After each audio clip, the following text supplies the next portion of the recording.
Fala pessoal, bem-vindos a mais um episódio do Green Room, o programa do mundo do marketing onde a gente abre a caixa preta dos maiores eventos do Brasil. Aqui o papo é de bastidor, a gente fala com quem faz, não só com quem aparece no palco. O convidado de hoje é um nome super relevante no mercado de eventos de marketing. Alisson Maria, gerente sênior de marketing da Hotmart e líder do projeto Hotmart Fire, um dos maiores eventos de empreendedorismo digital da América Latina. O Fire completou 10 anos e virou um monstro de estratégia, branding, experiência e geração de negócio. No papo de hoje, a gente vai entender como o Fire se conecta às metas da Hotmart, como eles equilibram marca, aquisição e loyalty, e como se produz um evento que mistura festival, plenária, feira, show, tudo ao mesmo tempo. Tem muita coisa boa vindo, bastidores de patrocínio, operação, curadoria e o desafio de transformar um evento em um ativo estratégico da marca. Esse programa é um oferecimento de TD Scale, a plataforma completa para eventos e feiras. Escaneie o QR Code aqui na tela e fala com a nossa equipe sobre soluções para aplicativos, bilheteria, credenciamento, plataforma de transmissão e muito mais.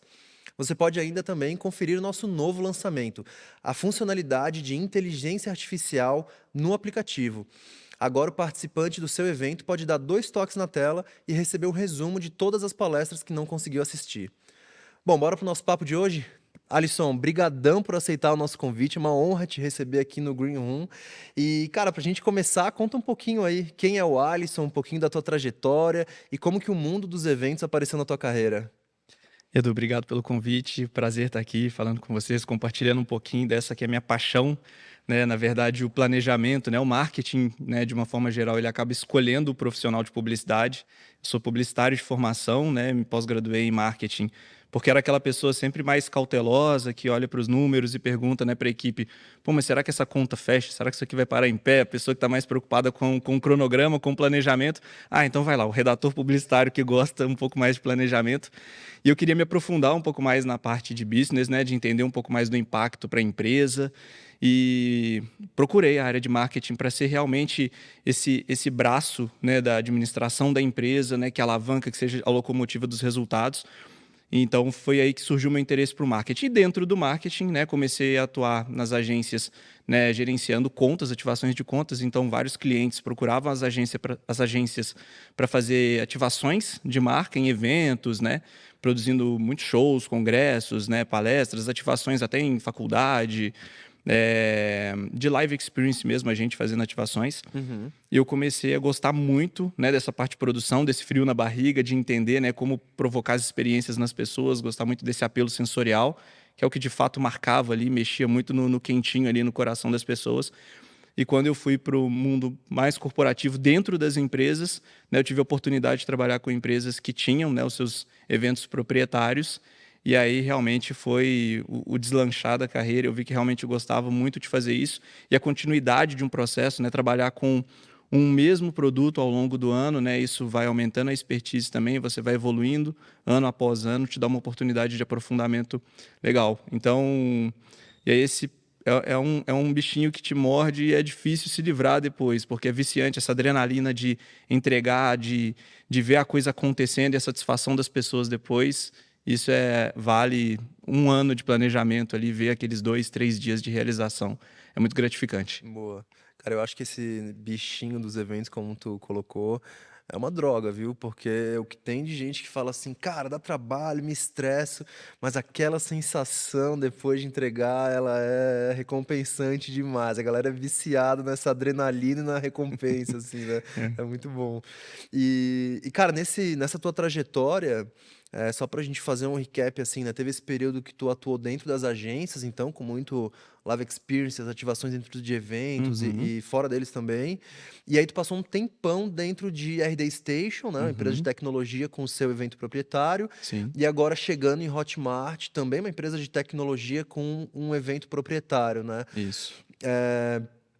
Conta pra gente um pouquinho, primeiro desse teu período pré, assim, desses anos de RD Summit. Como é que foi essa experiência de entregar um dos eventos mais relevantes, assim, do setor?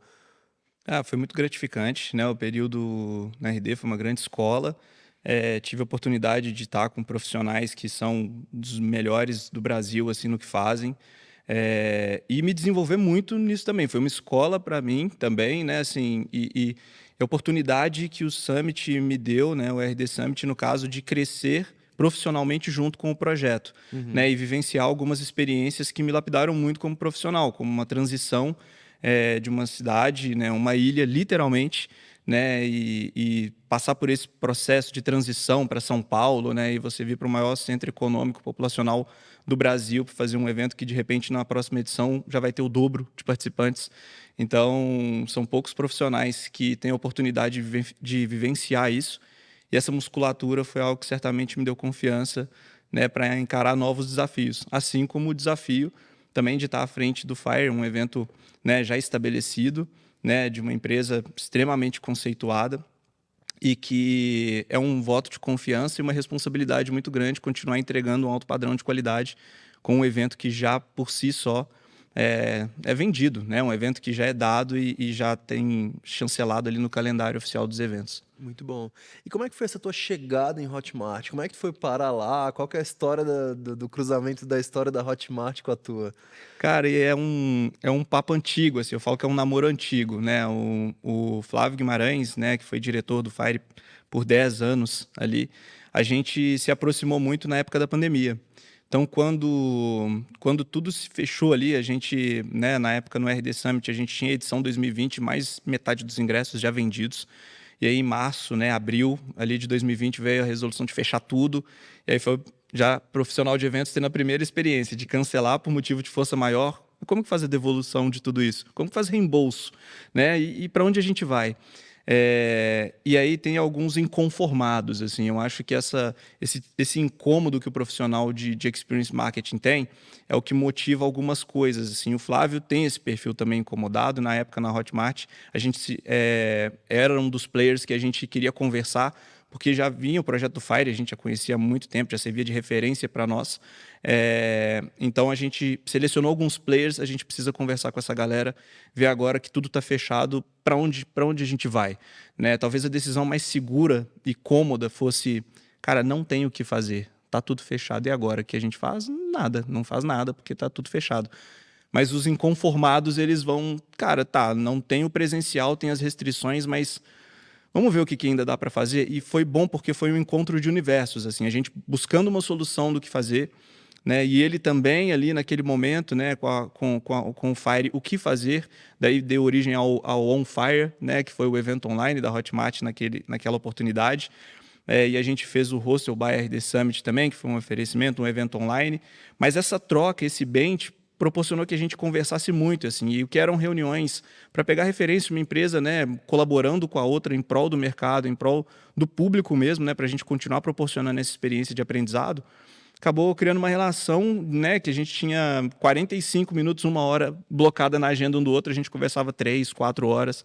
E aí, mineiro, né, um para falar um com o outro, e mineiro fala pouquinho.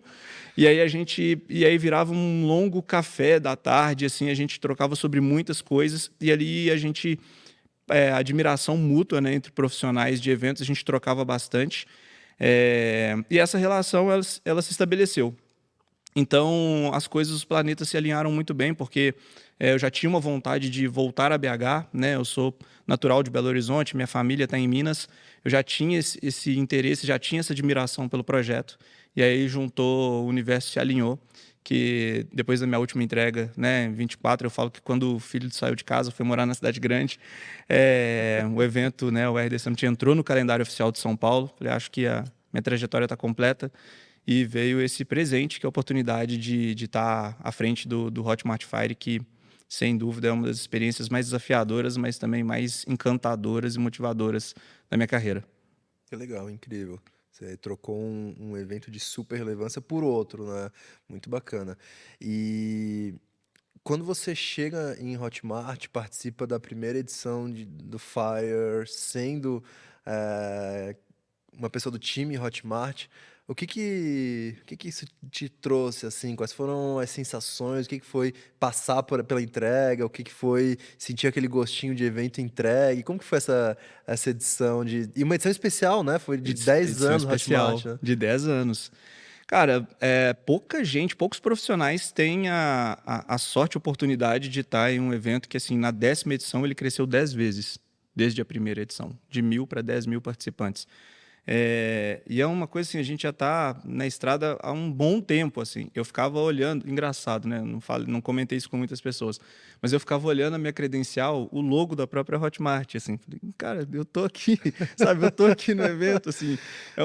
É um encantamento, mas Que desespero, tal. Mas legal, tem um cara. time inteiro e tem milhares de fornecedores que estão aguardando, assim, diretrizes para tocar e tem muita gente voando para cá, para Belo Horizonte, assim. Então, estar em casa fazendo o evento em casa, né, como uma empresa que você já admira há bastante tempo, num mercado que, embora seja, né, de tecnologia, também está próximo, mas com uma outra natureza, até tem uma sobreposição em alguns aspectos, mas é único, é a sensação de primeiro dia na escola, assim, né, que tudo é um encantamento, mas também é aquele frio na barriga e é a provocação que eu sempre me fiz, né, todo evento que eu entrego, no final eu avalio muito como eu estou me sentindo. Assim, se eu estou saturado, falo, deu, o cansaço está muito grande, é um sinal. Mas se por oposição o meu sentimento é, poxa, isso aqui eu acho que eu faria diferente, tá? Isso aqui talvez no outro ano esse palco possa estar numa outra posição. Esse é o sentimento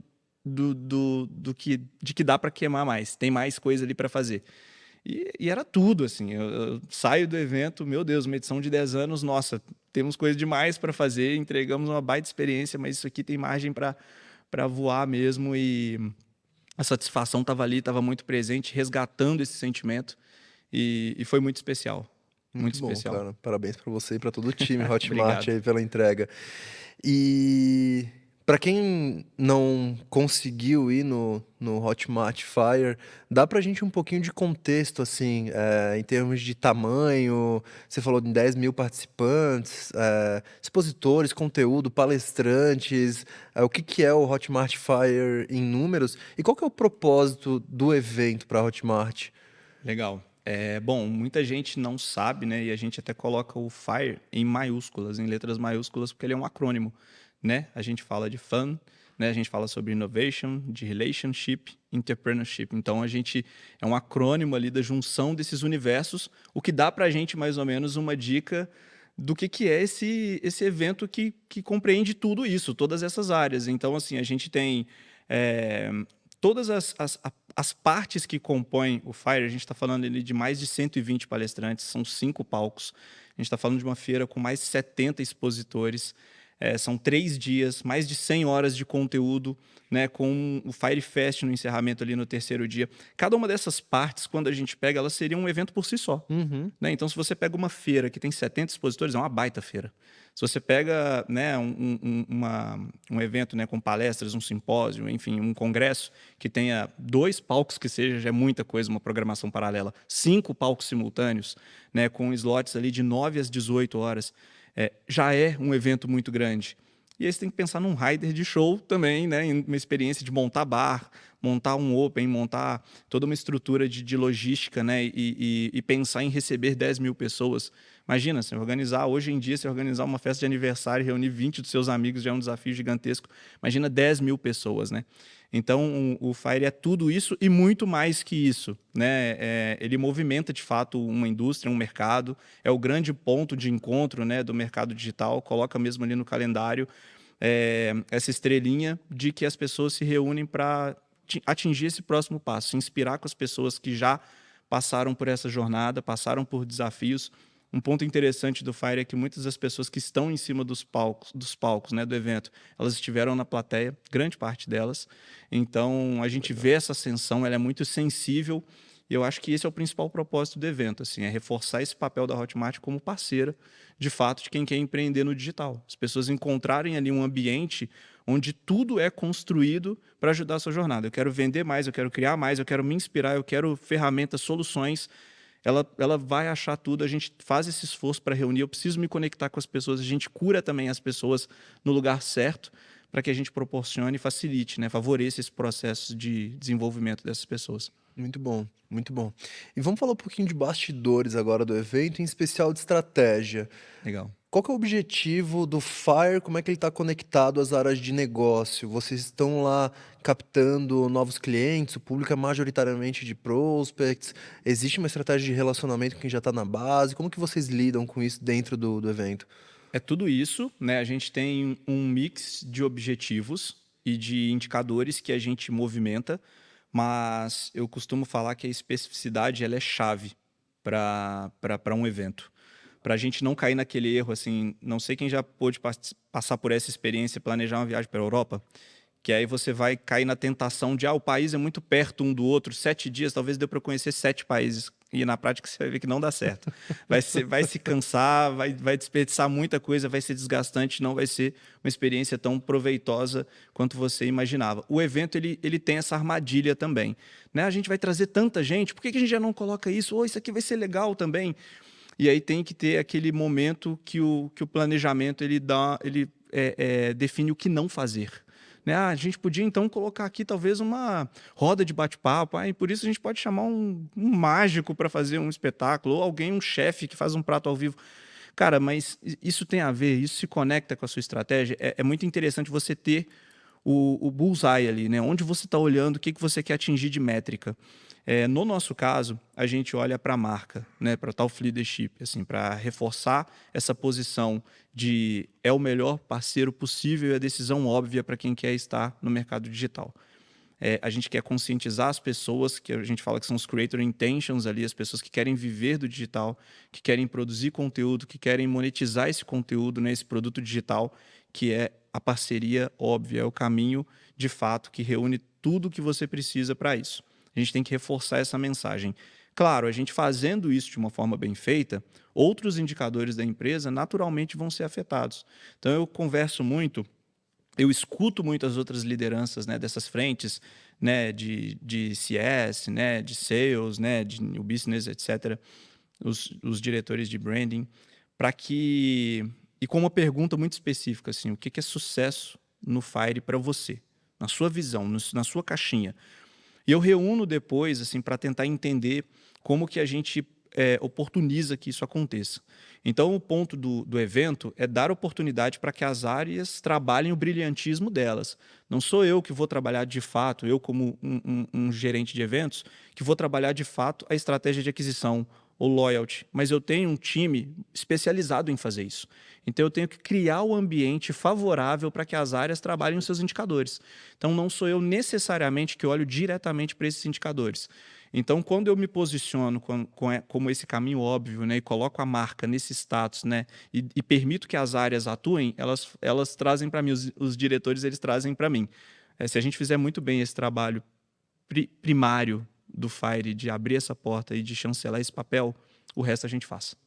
Então, é um acordo que a gente tem, né? Eu entrego a oportunidade para que a gente alavanque e movimente esses indicadores dentro da companhia. E esses acordos são o jeito mais fácil de fazer todo mundo estar comprado para ajudar a fazer o evento acontecer também, né? Depende que a companhia esteja toda mobilizada, né? Digo nem que não é mais fácil, é o único. É o único. É o único, né? Porque em um determinado momento ali do calendário, a gente sempre quer que seja antes, mas a gente entende que as áreas têm as metas próprias para entregarem ali. A gente sempre chora um pouquinho para que as áreas se envolvam antes, mas assim, um dos pontos que traz o sucesso para esse evento é porque eu sinto que na Hotmart as pessoas respiram o FIRE. Ele é um evento de fato que para todo mundo, assim, do estagiário até o board, assim, né, até o nosso CEO. As pessoas gostam muito do FIRE, né? Sentem muita satisfação em entregar e sabem do seu papel dentro do evento. Mas para que isso aconteça, né? Para que não seja assim, aquele elefante branco, né? Que chega, a pessoa já tem um escopo, né? As metas elas são desafiadoras, é uma empresa de alta performance que cresce, que tem o seu alto padrão. Você colocar uma demanda a mais ali para as pessoas que esteja completamente desalinhado com o que elas precisam fazer, com o que elas precisam entregar, é muito desafiador. Você não vai ter esse lock-in, né? Não vai conseguir estabelecer esse deal aí de as pessoas vão, conta comigo que eu vou trabalhar em prol do evento, né? Vou ajudar na entrega. Então, se você não está entregando de fato algo que favoreça o trabalho, que não está alinhado com o que a área precisa entregar, é muito difícil depois você pedir essa colaboração, por melhor intenção que a pessoa tenha, a quantidade de horas disponíveis ali é limitada, né? Então é muito melhor a gente estar olhando para a mesma direção. E aí a gente consegue trazer o efetivo da empresa também para o envolvimento total do projeto. Que bacana. E o evento cresceu muito, né, nesses últimos 10 anos. Você falou que cresceu 10 vezes e tem espaço para crescer mais ainda. E a Hotmart quer que o evento cresça em quantidade, em expositores, em público. Quais são os objetivos, assim, em termos de crescimento do evento? Isso é muito interessante, até falar para os produtores de eventos, né, para profissionais que estão dentro das empresas também. O crescer, né, a primeira ideia que vem na nossa cabeça é na quantidade, no volume de Ah, participantes, no porte, na metragem, na quantidade ali de palestrantes, né, de horas de conteúdo. E nem sempre isso é de fato um indicador de qualidade, pode ser até uma métrica de vaidade. O evento ele precisa crescer no indicador certo, né? Então, se a gente está falando aqui no caso, né, se a meta, né, se o seu objetivo na empresa é o acquisition ali, né, são new business, como que você melhora a qualidade, né, desses clientes que estão entrando, clientes que vão permanecer mais tempo, né, como que você garante lifetime value ali, como você diminui o CAC, né? Se você está trabalhando loyalty, como que você aumenta a permanência, né? O relacionamento proporciona uma experiência mais engajadora para esses clientes, para eles entregarem mais, para eles ficarem mais tempo, aumentar o grau de confiança na marca. Então, dentro do seu objetivo, e é por isso que a especificidade aqui ela é chave, porque o crescer vai estar muito ligado a esse indicador que você definiu como chave para o evento. Porque muitas das vezes, agora, se você está falando crescer em marca, em impacto, alcance, poxa, aí o número é importante. uhum. Então aí é PR, aí é influenciador, aí é o número de participantes, aí é como escala, é uma transmissão ao vivo, né? Então como que a gente vai utilizar recursos para fazer isso reverberar e chegar em mais pessoas? Eu estou trabalhando awareness, então depende muito. Sim, pode ser a resposta crescer mais em volume, não estou dizendo que é errado, mas saber para onde crescer e se esse crescimento é de fato na direção que você precisa é fundamental, né? Porque do contrário, você vai estar gastando muito recurso ali, recurso financeiro, de pessoas, sem de fato um propósito. E aí não faz sentido, de fato, o crescimento. Boa, legal. E a visão de Hotmart para crescer Fire tá em loyalty, você falou bastante, em aquisição também. Tá conectado nessas duas áreas. E o evento em si, vocês têm planos de expandir ele em relação a conteúdo, em relação às trilhas? Ou o evento ele já tá no tamanho que vocês imaginam que ele tem que estar para o ano que vem também? Eu gosto muito de corrigir esse tempo verbal, né? Eu acho que ele está neste momento, ele não é, né? Assim, Perfeito. para a nossa estratégia, para o que a gente mira para os próximos anos, né? Por isso que esse alinhamento com a direção da empresa, com os objetivos da empresa, isso é muito importante para o evento ele se tornar sempre fundamental e, de fato, uma alavanca, né? De fato, uma ferramenta, né? Estratégica para a empresa. Então, hoje a gente entende que ele está em um porte estruturado, né? O que a gente trabalha agora é para melhorar essa experiência, melhorar a experiência dos participantes, evoluir essa régua, né, de qualidade dos conteúdos, da experiência que a gente proporciona para os nossos clientes. Né? A gente está focado mais na qualidade da entrega, na qualidade e na profundidade dos conteúdos, do que de fato meramente num crescimento, numa expansão em número de participantes. Então, hoje, a nossa preocupação em fomentar uma experiência melhor para o participante. Dentro desse universo, a gente cresceu bastante em volume de participantes. Claro, tendo oportunidade para isso fazer e se entendermos que isso é importante, principalmente para o mercado, Uhum. porque a gente faz muito essa pergunta também. O evento é importante para a empresa, mas ele é relevante para o mercado? Né? Se Perfeito. ele não existisse, ele faria alguma falta? As pessoas ficariam órfãs ali do evento. Poxa, falta um evento que centralize, né, essas questões, que discuta essas temáticas. Então, a gente tem que entender o quanto a gente continua relevante para o público do evento. Eu acho que isso é fundamental, a gente preocupar com essa relevância acima de um crescimento exponencial que não necessariamente é o que vai nos levar para o próximo estágio. Muito bom.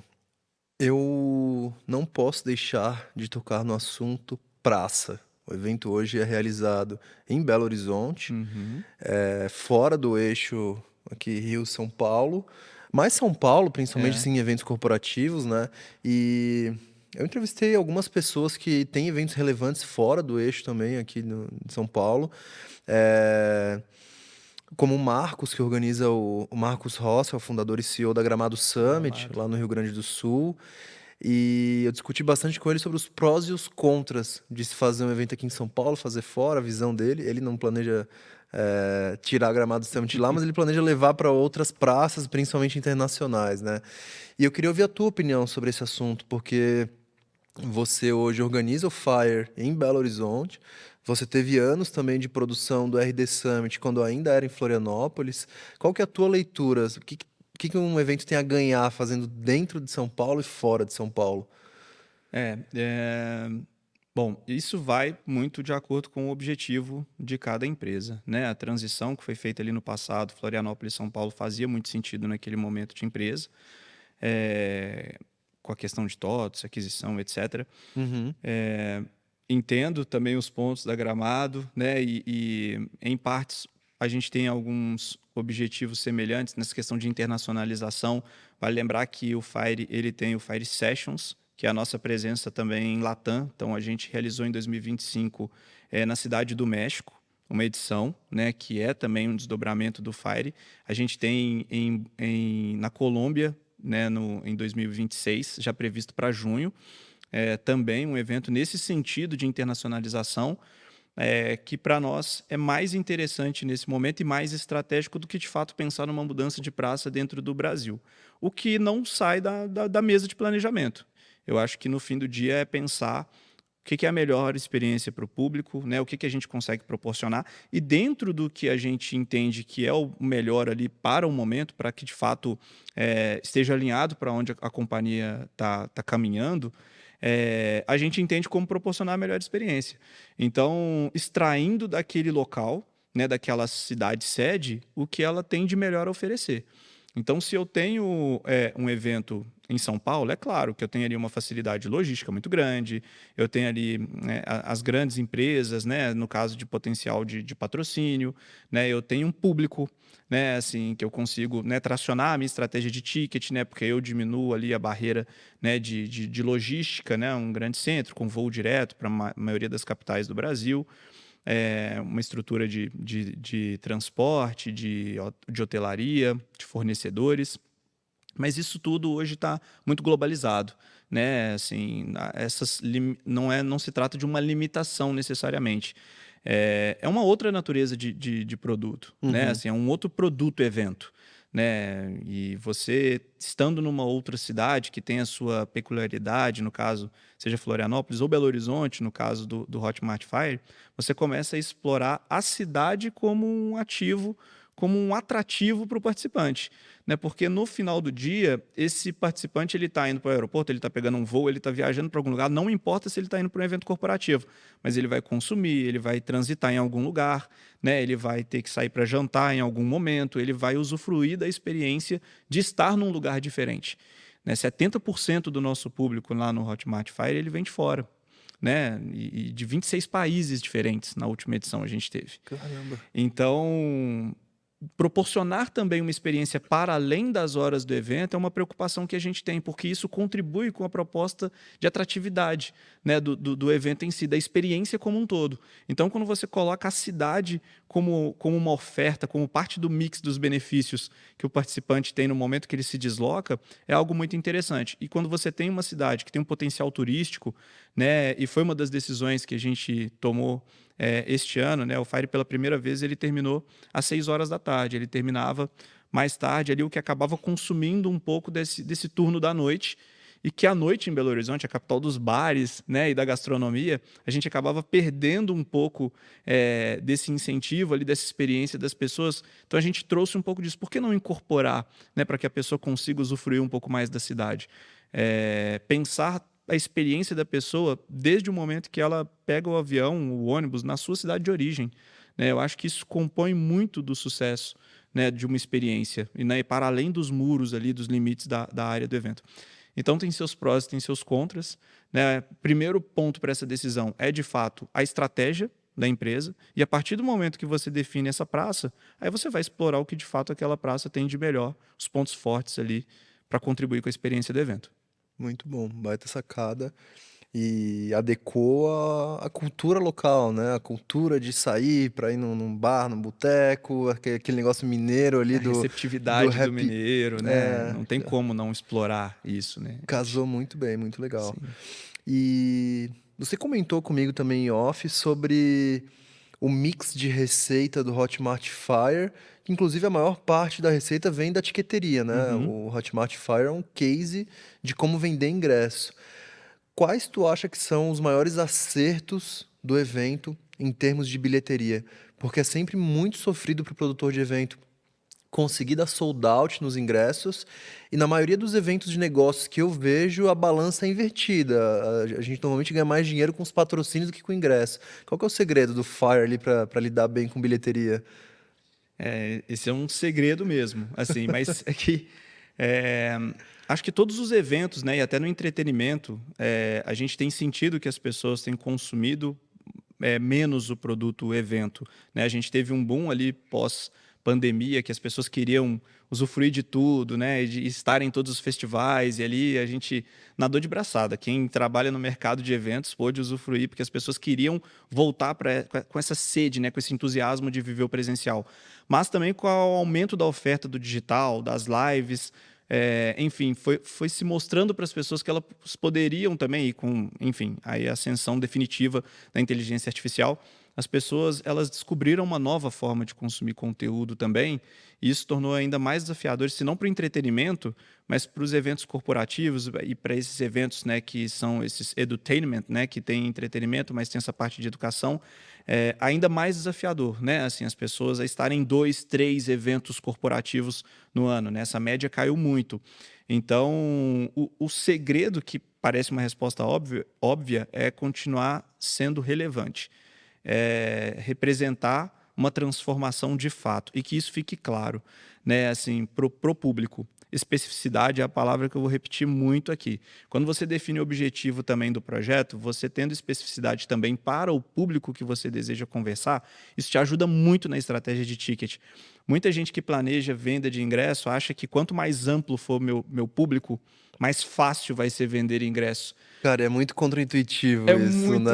Mas quanto contraintuitivo. mais nichado Quanto você... mais nichado, maior vai ser sua facilidade de vender, porque aí a pessoa sente que o evento é para ela, sente que aquela grade foi composta para ela, que aquele palestrante é o que de fato ela gostaria de ouvir, que a transformação prometida naquele projeto é de fato algo que vale o investimento, que vai fazer a pessoa chegar no próximo passo, que as pessoas que ela vai encontrar lá são as que de fato ela precisa encontrar. Então, especificidade é uma palavra-chave, porque ela vai te dar todo o seu plano de comunicação. Os lugares que você vai estar, o seu tom de voz, posicionamento, a identidade como um todo, né, de marca, a mensagem que você vai trazer, os veículos que você vai trazer ali, seja como media partners, os influenciadores que você vai usar, os palestrantes. Então, tudo o que envolve o evento está em uma resposta, que é com quem eu quero falar. Quem de fato é essa pessoa que vai estar aqui? Ah, Alisson, eu vou ter 3, 4 personas no evento, tudo bem, não estou dizendo para não ter. Mas se você pudesse ter 10 mil de uma mesma pessoinha ali dentro do evento, quem seria essa pessoa? Isso te ajuda muito a entender e aí se colocar nesse lugar de que tipo de experiência hoje você investiria 1.000, 2.000 reais só em ingresso, né? Sem pensar na logística. O que faria você hoje, e os eventos corporativos geralmente são em dias úteis, a sair da sua operação por 3 dias, que tipo de transformação precisa ser prometida para esse profissional para que ele faça esse tipo de investimento. Então, é contraintuitivo, né? Mas o segredo está na especificidade. Pensar em um propósito claro, né? E aí, nesse sentido, eu admiro muito o CMO Summit, né? Porque, para mim, dos eventos corporativos, é um que tem uma das propostas de curadoria mais claras possíveis. Assim, são C-levels de marketing das maiores empresas do Brasil. Isso é claro, você sabe quem você vai encontrar, você sabe quem vai estar em cima do palco, sabe quem vai estar do seu lado ali assistindo uma palestra, quem você vai encontrar de mercado, a proposta está clara, ela está dada. Então, essa especificidade, né, de não querer abraçar o mundo, eu volto no exemplo ali de planejar a viagem para a Europa. Você vai cair numa ilusão muito grande de que é um trem, são 16 horas, quando você está lá na prática, arrastando uma mala de 20 quilos. Você fala, que droga, não deveria ter feito isso. Não dá para fazer Não tudo. dá para fazer tudo. É preferível você ser nichado, entender a dor que você resolve, porque isso vai chegar para o público também. Se ele entender e começar a receber uma comunicação, ou que tem todo mundo muito engravatado, de terno ali, e não é a dele, ou todo mundo ali mais do cabelo colorido, uma galera mais do perfil de social media, e ele também assim, pô, não tem nada a ver comigo, certamente é algo que vai afastar muito mais do que expandir as possibilidades de ticket ali dentro do evento. E aí a nossa estratégia ela é muito pautada nesse equilíbrio, né, em como que a gente consegue reinvestir o que é a arrecadação do evento na experiência do próprio evento. A gente tem hoje a possibilidade dentro de uma empresa estruturada como a Hotmart de pensar, né, nesse evento como uma plataforma de fato estratégica para a companhia, onde a gente consegue trabalhar, né, essa receita que a gente gera em prol da experiência do próprio participante, de reinvestir isso na qualidade, né, da experiência do participante. Muito bom, cara. E já que você citou o CMO Summit e falou de curadoria de conteúdo, abre pra gente um pouquinho também como que é a curadoria de conteúdo de vocês. O que que vocês estão monitorando? Quem que cuida disso? Como é que vocês acompanham tendências? E também quais que foram os principais acertos da curadoria de conteúdo do Fire esse ano? Ah, legal. Curadoria é um trabalho muito desafiador. Eu admiro demais. Eu acho que em todas as instâncias do evento, em produção, eh, captação de patrocinadores, venda de ingressos, enfim, eu me sentiria muito confortável em fazer todas elas se estivesse de fato envolvido na operação. Mas curadoria é porque é muita gente para opinar, é muita gente para falar, poxa, fulano de tal é um nome legal. E aí a pergunta que o curador geralmente faz, tá, mas essa pessoa vai falar sobre o quê?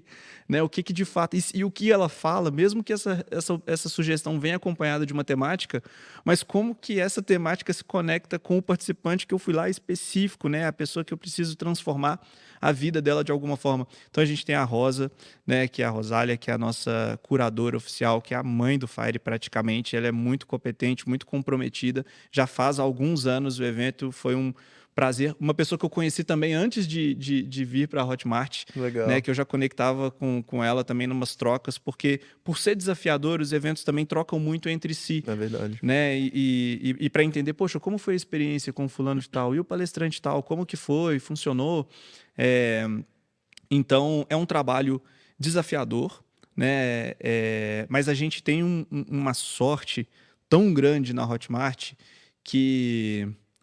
Olha que coisa boa do destino, né? Os nossos clientes, eles são produtores de conteúdo, né? Eles são educadores, né? Eles ensinam, eles passam saber para as pessoas, né? E muitos deles, né? A maioria deles, né? Tem o séquito ali, né? E tem as pessoas que são fiéis e acompanham, e eles vivem disso. Isso é o negócio deles. Ensinar é transmitir conhecimento. A sorte é um privilégio. Porque você já tem dentro de casa as pessoas que fomentam conhecimento, que passam conhecimento, que já tem isso no core mesmo do que fazem, né? Se preparam para isso. Então a gente já parte com uma gama de opções e de temáticas a serem trabalhadas e especialistas que são os maiores do mercado, né? E que já têm as suas bases construídas também, que a gente sabe que por onde eles passam, eles atraem as pessoas, eles são relevantes, eles trazem temáticas que de fato transformam a vida das pessoas.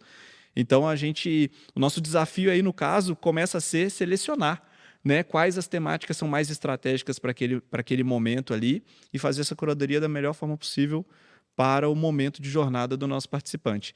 Mas de fato estar conectado a tendências, se colocar de fato na pele ali do que o público espera, né, ser curioso e entender o que está acontecendo no mercado, né, para onde esse mercado vai, ouvir as pessoas e tentar ir atrás desses especialistas que vão trazer de fato e saber, além do saber, vão saber transmitir. Eu acho que isso é o mais importante. Muito bom, cara. Deixa eu fazer um comentário sobre tua fala, o ponto que tu fala de troca entre produtores de evento, né? E que como às vezes a gente está tão dentro da nossa bolha, do nosso evento, que a gente acha que aquele é um problema só nosso, né? Só do nosso evento. E como às vezes a solução tá no evento do lado, do parceiro, do cliente. E às vezes faz falta, assim, entre nós, produtores de evento, a gente estimular esse tipo de contato, assim, né? Então, por isso que a gente bolou essa ideia do podcast aqui do Green Room para estimular isso entre essa comunidade de produtores de eventos, mas também me coloco à disposição, acho que a Alisson também tá, para quem quiser engajar, mandar uma mensagem no LinkedIn, trocar uma ideia, pedir uma ajuda, fazer um bench, porque, cara, o mercado de eventos, ele carece muito, assim, dessas conexões, né? E a tua história é um bom exemplo de como essas conexões, elas podem até transformar a nossa vida, né? Então, achei muito, muito pertinente essa tua fala. E ainda dentro desse capítulo de curadoria, cara, uma das coisas que eu mais sofro aqui com o time de CMO Summit é a gente chegar naquela hora de dizer o que vai entrar e o que não vai entrar na programação.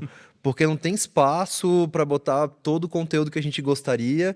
Então, tu precisa ter algum tipo de critério, adotar algum tipo de ação ali para montar a versão final assim da programação do evento, né? Como que é esse momento para vocês? Como que é essa tomada de decisão no Fire?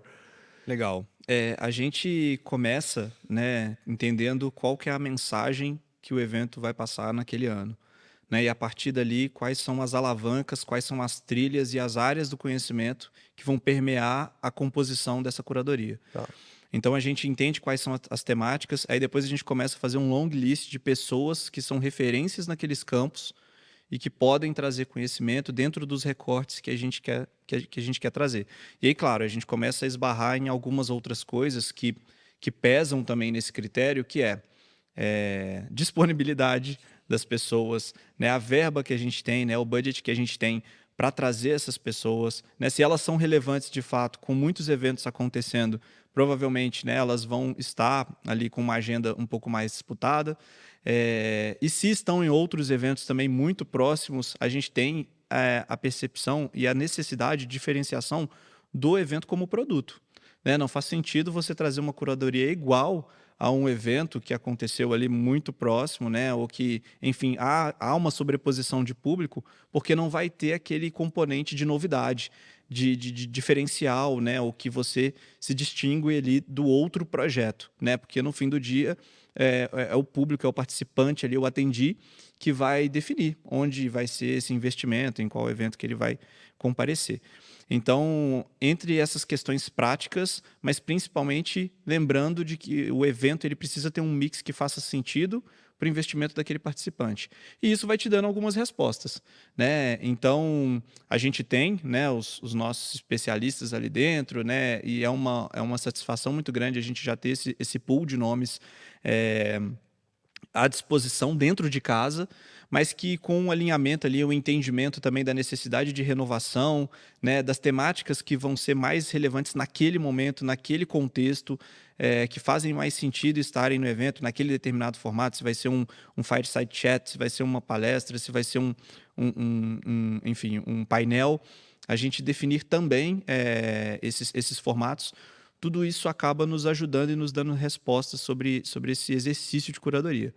Mas é de fato um desafio, principalmente pela diferenciação entre outros projetos e para si próprio. Eu digo para a minha equipe que o nosso maior desafio no NPS é sempre o NPS da edição anterior. Porque, e eu não sei se isso é a realidade para produtor de evento que está nos ouvindo aí agora, mas se você tiver a oportunidade de comparar o NPS de quem está vindo pela primeira vez no seu evento com o NPS de quem está voltando no seu evento, certamente o NPS de quem está voltando vai ser mais baixo. Porque a pessoa, pelo simples fato de que ali você tirou o fator do frio na barriga, do exclusivo, da grande novidade, né, do que é estar ali pela primeira vez, aquele encanto da primeira vez. Você pode proporcionar sim uma experiência melhor, mas ainda assim a régua tende a ser mais exigente para quem está voltando. E então proporcionar um evento anual, né, que tenha diferenciação, isso passa muito pela curadoria, é um grande desafio. né? Não trocar por trocar os nomes. E tem uma coisa também, né, Edu? Porque muitas das vezes o profissional que é autoridade numa temática, ele não deixou de ser de um ano para o outro. É Ele verdade. vai continuar sendo mais relevante. Então, se eu quero falar de alguém que seja especialista em SEO, né, em gestão de redes sociais, em produção de conteúdo, de um ano para o outro, provavelmente eu vou continuar tendo os mesmos nomes ali naquele pool, né? E outras pessoas também vão chegar à conclusão de que aqueles são os nomes. Então isso aumenta ainda mais o desafio de como diferenciar. Talvez eu traga aquela pessoa que veio na edição anterior, mas eu traga ela com um convidado. Então o Edu convida a Alisson e eles batem um papo. Oh, o Edu foi palestrante em 2024, vai voltar em 2025. Ah, mas dessa vez com um convidado, apresentando um rosto novo. Então são estratégias que na curadoria a gente pode trabalhar para tentar essa diferenciação. Eu gosto muito dos eventos que provocam esses grandes encontros ou encontros improváveis na curadoria. Pessoas que naturalmente não estariam no mesmo lugar ou não dividiriam o mesmo palco. Porque outros eventos podem até colocar aquela pessoa ou a outra pessoa, mas as duas juntas ali discutindo matemática pode ser uma estratégia interessante para dar essa movimentada aí na estratégia de curadoria do seu evento também. Ô, Alisson, a gente recebeu aqui já nessa temporada do Green Room alguns convidados que eram de empresas de tecnologia organizando eventos da companhia, né? A gente teve um episódio atrás a Gabriela e a Mariana da Blip, que organizam o Blip ID. A gente teve a Priscila Couto, que é CMO da Conta Azul, faz um evento gigantesco lá para o ecossistema de contadores. E agora veio você com essa bagagem um pouco de RD e muito de Fire agora. Essa estratégia de empresas de tecnologia tendo seu evento, lançando seu evento proprietário e alguns conquistando essa posição de ser o mais relevante do setor mesmo. Você acha que é uma estratégia para todo mundo? Toda empresa de tecnologia deveria tentar ter esse evento flagship? Sim, não? E para quem você acha que serve? O que que você pode compartilhar de dica para um CMO que está cogitando colocar essa estratégia ali no seu mapa de ações? O que que você pode compartilhar de experiência? Acho que a resposta é o famoso depende.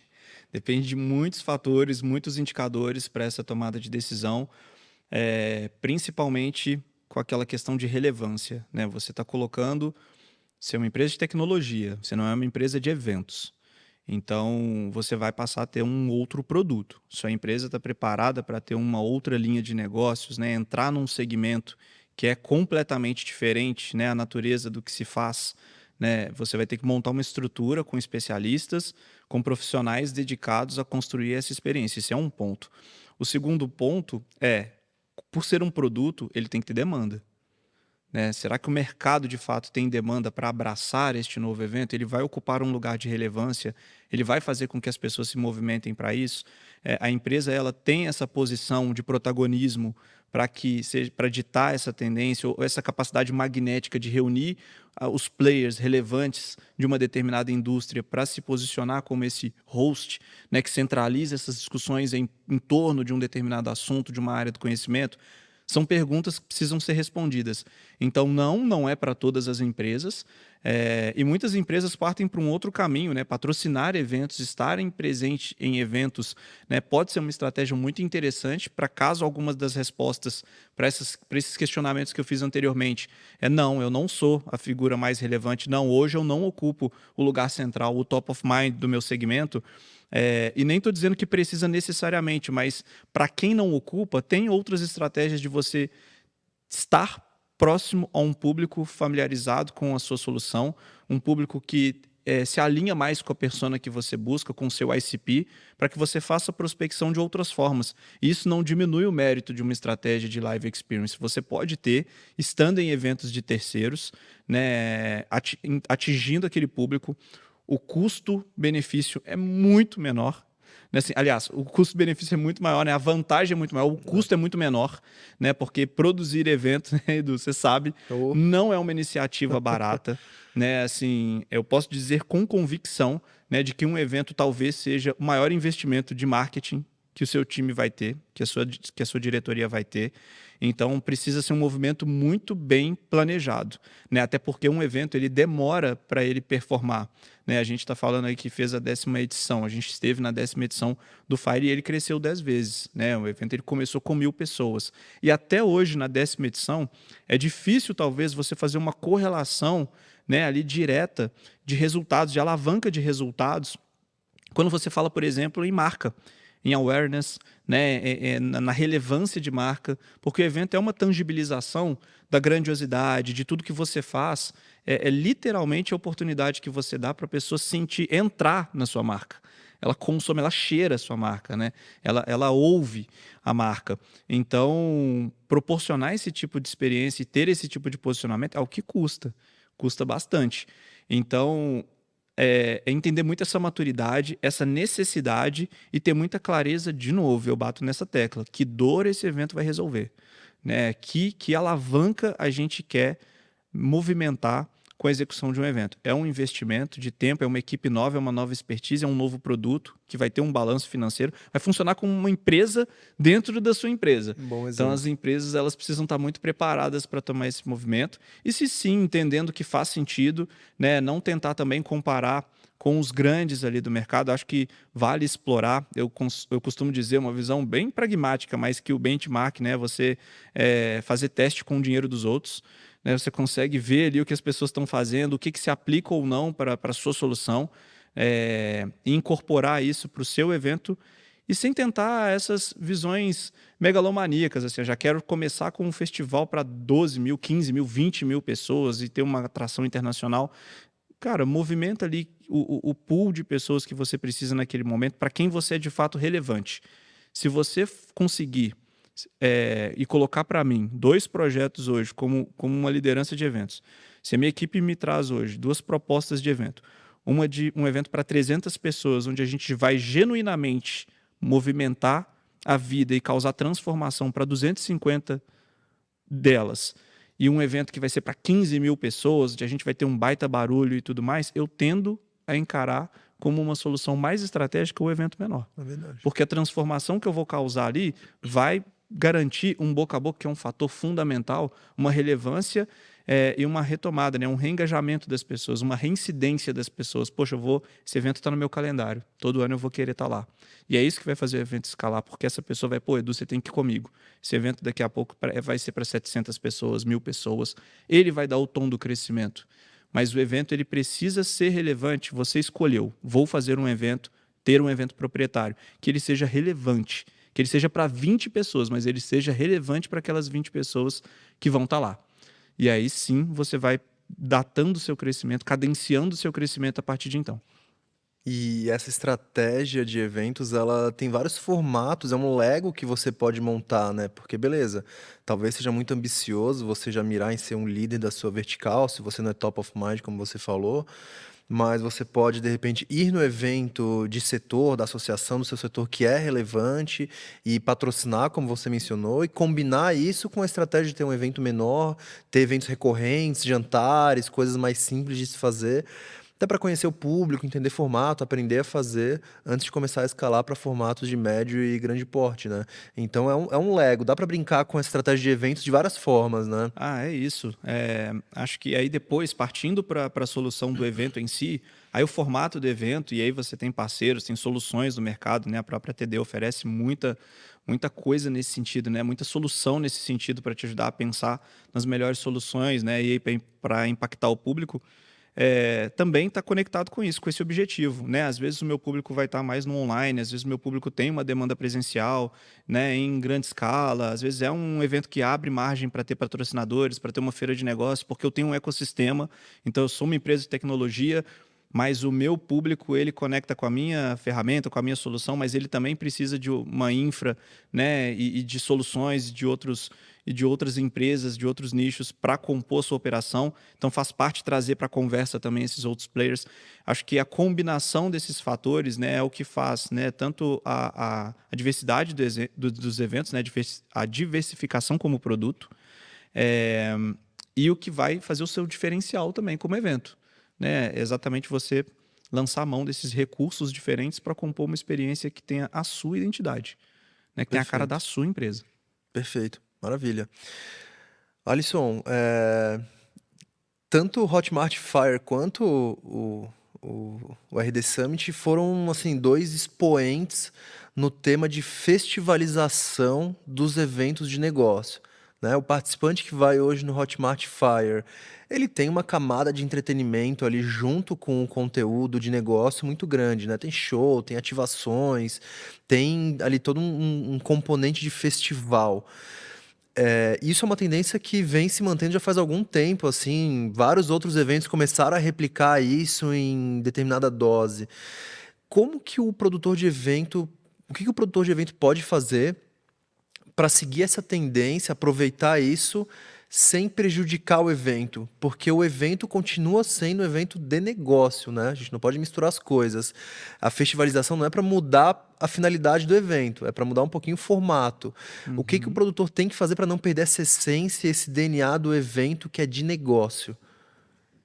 É uma receita mesmo, é culinária aqui, né? E às vezes você vai colocar, né, 2 xícaras de negócio e 2 xícaras de entretenimento, é igual sal, vai dar ruim, vai dar ruim, porque o entretenimento, Edu, e aí por isso que eu falo que é a brincadeira da receita, ele é pitada, assim, é igual sal mesmo, porque o entretenimento, ele toma conta ali é o gorgonzola da receita, assim, você colocar, ele vai dar gosto só daquilo, e o entretenimento você tem que ir muito com essa dose de cautela, porque a natureza de negócio para um evento, quando você já está unindo as pessoas, imagina você reunir as pessoas assim, para uma reunião, depois de um determinado momento, as pessoas começam a perder foco, olham para o celular, compartilham meme, começam a puxar um outro assunto, é humano, é da natureza humana, e um evento ele é muito sensorial, ele é para seres humanos, então a gente tem que incorporar isso, que a pessoa ela vai ter um determinado tempo X ali de foco, né? E depois ela vai procurar outros mecanismos também.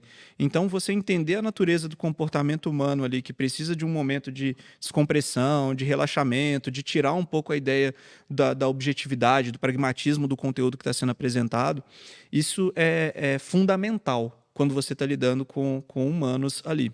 Então, o humano ele precisa de muito pouco para se distrair, ainda mais hoje que as pessoas, né, elas são bombardeadas o tempo todo por distrações, né? Então, o componente de entretenimento ele tem que estar ele tem que ser usado com muito cuidado para que o evento não desvirtue completamente, porque senão você inverte o valor que você está ofertando ali. Passa de transformação, você começa, é até ruim para você fazer a construção de valor do seu evento. Porque aí se você começa a colocar assim e anunciar, eu sempre fui contra, tá? Anunciar qual era a atração final de qualquer evento que eu tenha feito, evento corporativo que tenha um show de encerramento. E a gente conseguiu fazer isso pela primeira vez agora no Fire. Ele não tinha, né? Ele tinha o Fire Fest, mas ele não tinha essa atração de um show nacional, né? Uhum. Como encerramento. Não era da natureza do negócio. E eu entendo muito esse posicionamento. E a gente trouxe porque a gente queria marcar uma festa ali, trazer essa relevância, mas eu bati o pé a todo momento que eu não queria usar o nome da banda como estratégia de venda de ingresso. Porque eu não quero inverter o valor, a pessoa não vai comprar o show. Porque senão daqui a pouco a pessoa fala, mas eu tô pagando R$ 1.800 para ver a banda X. Aham. Não, cara, você tem mais de 100 palestras acontecendo, não é a banda X. Ou então, ano passado foi a banda tal, esse ano é fulano de tal, a atração. Poxa, mas não era esse o core, não era esse o objetivo. Então, para você não inverter, para que os valores não fiquem distorcidos do que você está proporcionando, e casa muito com aquilo que eu falei, com especificidade, com potencial de transformação, show a pessoa vai ter oportunidade de assistir, ela vai encontrar ali a agenda, seja feliz e escolha o artista que você quer ver. Mas o conteúdo, de fato, a transformação que eu quero proporcionar para o participante, isso tem que ficar muito claro. Essa proposta de valor ela precisa ficar clara. Eu não posso atrelar a atração que vai ter, ao convidado, a presença de um famoso. Eu acho que isso são componentes ali que são os confeitos do bolo ali. Mas você não pode perder essa base. O evento ele não pode perder essa dimensão. E aí, por isso que eu digo que a dose é com muita cautela. Muita coisa eu posso, mas o que de fato me convém? Na composição do evento, assim como a curadoria, é importante também eu saber dizer não. Poxa, mas vamos colocar tal coisa, imagina quando a pessoa chegar, vai ter tal... Tá, tudo bem, mas será que eu não estou desvirtuando aqui? Até investimento financeiro mesmo, será que eu não estou indo numa linha de investimento que não é a mais saudável e não tem tanto a natureza do que eu quero proporcionar? Então tem que ter muito cuidado. Mas é interessante, porque esse formato do edutainment, ele leva em consideração o fator humano. Em algum momento essa pessoa vai cansar. Então já teve oportunidade que eu sugeri, cara, a gente vai colocar um humorista e ele vai fazer 45 minutos de stand-up. E às vezes tem um CMO, né? Às vezes tem sei lá, um grande executivo falando em outro palco, mas eu dou opções para o público para ele entender qual o momento que ele está. Poxa, eu vou dar um tempo aqui, sabe? Eu vou respirar um pouco. Porque a gente se coloca... Eu me coloco muito nessa situação. Eu frequento muito evento corporativo. E por dia, e aí honestamente, eu não consigo assistir mais de 3 palestras. Eu não consigo acompanhar mais de 3 palestras. Então, quando eu vou para os eventos presenciais, eu gosto muito de circular, de ver as pessoas que estão ali, né, desse potencial que o evento tem de reunir as pessoas do segmento, da minha indústria, no mesmo lugar, né? Pessoas que eu demoraria anos para marcar um café, para encontrar com todo mundo, quando eu tenho a oportunidade de vir a São Paulo, né? Poxa, se eu for marcar com todo mundo que eu gostaria de ver café, ou um restaurante, ou um jantar, eu vou jantar 40 vezes por dia. Então, o evento ele me dá essa oportunidade de encontrar com essas pessoas. E é por isso que no Fire, por exemplo, a gente oferece como um dos benefícios o acesso à gravação das palestras. Para essa pessoa não ter esse componente do FOMO, do mal, assim, esse fear of missing out, do mal, assim. Quando ele é bom, e a gente de eventos usa muito isso, pô, se você não for, só você não vai, mas ao mesmo tempo ele não pode ser destrutivo. Então a pessoa, calma, você vai ter acesso ao conteúdo, fica tranquilo. E a gente tem as inteligências também da Hotmart, a gente conseguiu fazer um livro com o conteúdo totalmente com IA, que ele já trouxe os insights das principais palestras do evento e transformou num livro físico, né, para essa edição de 10 anos, e é fantástico, usando uma das ferramentas que é o e-book to book da Hotmart. Então foi fantástico a gente ver essa solução, mas tá aqui, ó. Não precisa ficar aqui, professor, não apaga o quadro, deixa eu tirar a foto do slide. Tá aqui o insight. Porque a gente sabe que ficar ali numa sala, né, e aquele climinha, a luz mais baixa, assim, a pessoa já cansada, e aí ela abre o celular e ela responde um e-mail do trabalho, aí ela responde um áudio do chefe e busca e disputa, às vezes desliga até a luz da estrutura do próprio evento para carregar um notebook, alguma coisa, e quem produz evento já passou por isso, a pessoa desligando a estrutura do evento para achar uma tomada. A gente sabe que ali a gente está lidando com gente. Então não é todo momento ali que a pessoa vai estar conectada em conteúdo, incorpora isso, aceita isso, que não são robôs, ainda não são, na plateia pelo menos não são, incorpora esse componente humano, mas com cautela, porque senão o seu evento vai sair de algo transformacional ali e vai virar um festival de música. Daqui a pouco você vai ter que colocar 2 atrações, 3 mágicos, 4 humoristas. Daqui a pouco já estão comparando o preço do seu ingresso com o preço do Rock in Rio. Tá mais barato no Rock in Rio do que aqui. Pois é. Pensou? Então, é muito fácil a pessoa desvirtuar qual que é a proposta do evento. Na verdade, os eventos, né, as pessoas têm muita dificuldade por essa coisa, falta de especificidade, de definir qual que é o core daquele evento. Se a pessoa ainda começa a colocar outras distrações no evento, aí ela afasta ainda mais qual que é o propósito claro e a dor que aquele evento resolve. Então, cuidado. Boa. Baita insight pra gente fechar nosso episódio de hoje. Pessoal, a gente vai ficando por aqui. Alisson, brigadão pela tua ajuda, pela tua aula. Quem quiser saber mais aí sobre eventos, o mercado de eventos para tecnologia, pode acompanhar nas redes sociais, LinkedIn, Instagram, onde a galera te segue? Pode entrar em contato no LinkedIn, né? Vou colocar aqui na tela, a edição vai dar um jeito aqui de colocar. Mas também recomendo que acompanhe os canais da Hotmart, né? A gente produz muito conteúdo, né, para quem quer viver do empreendedorismo digital. Então tem o Hotmart Cast, tem convidados incríveis que a gente recebe, né, periodicamente, pode acompanhar no YouTube e na rede social, né, tanto @Hotmart quanto @HotmartFire, para ficar por dentro das novidades. Para me achar também, para entender um pouquinho do que a gente está fazendo, do que a gente está planejando para 2026, já temos datas de 10 a 12 de setembro de 2026 em BH. Recomendo o docinho de leite, o pão de queijo, tem muita coisa gostosa em Belo Horizonte. Você que não é de BH, vai ser um prazer te receber lá. Maravilha. Bom, então a gente vai ficando por aqui. Vou deixar o LinkedIn do Alisson aqui para você acompanhá-lo. E o Green Room volta na semana que vem. Você já sabe, nosso compromisso aqui é toda quinta-feira, às 4 da tarde.